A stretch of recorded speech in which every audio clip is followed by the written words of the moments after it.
apologize to the committee members. I just totally blanked. I could have given you your own set of PowerPoints for everything that I displayed tonight and would be happy to do that.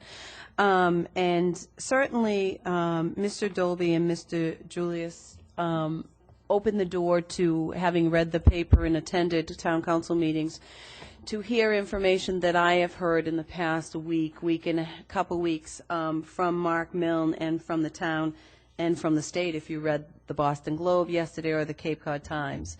I'm going to do this quickly, but the bottom line certainly is one that causes us to put into place a pretty substantial action plan for the development of our budget for next year.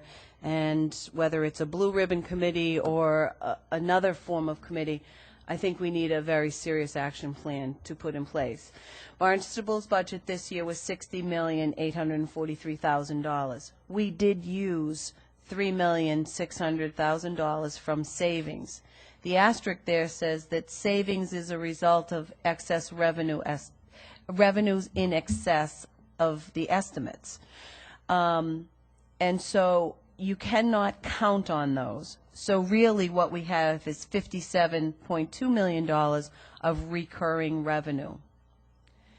This does, in fact, Mr. Dolby, I was surprised to see that he's probably uses the same chart that I used or got his figures from the same source because they were verbatim this evening.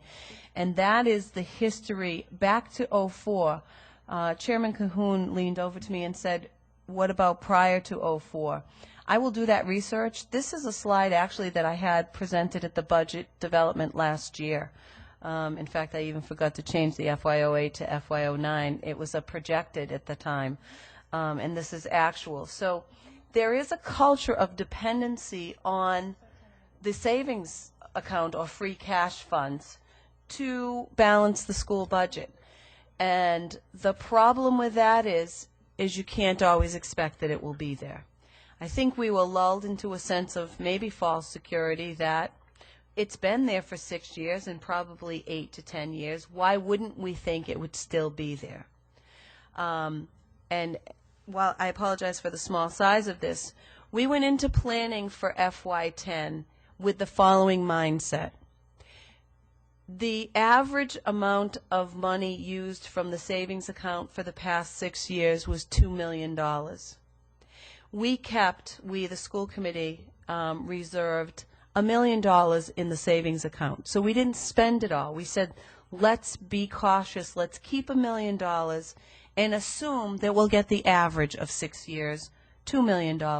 That will give us $3 million more.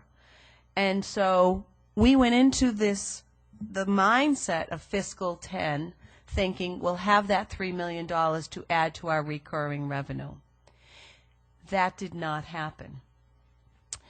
As we look to do fiscal 10, and I'm sorry that $3 million seems to be a number. There are two different $3 millions here. The $60,843,000 is what we had to start to fund the school year this year.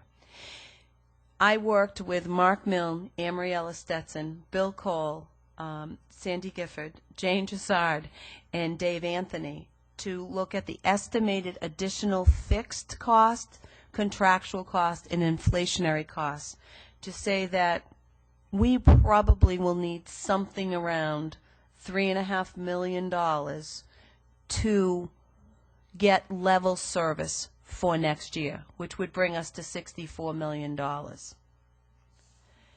So if this shows you again the $60 million that we have this year plus the $3.5 million we would basically need to fund level service next year.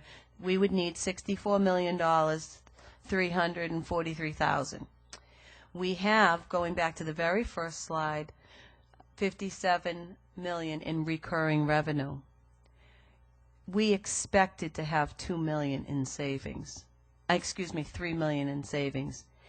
Mark Milne informed me the other day that there is zero additional revenue. So the only amount of money in free cash is the money that we reserved, the school committee reserved last year, and that's $1 million. He does project that we will get approximately 1.2 million in new growth. What he's saying now is that we can only count on, and this was last Thursday. Last Thursday he said you can only count on having about $59 million to fund the schools.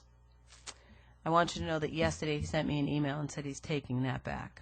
Based on what the state released, that they are $1.5 billion short, he can no longer support his new growth revenue source or the recurring revenue.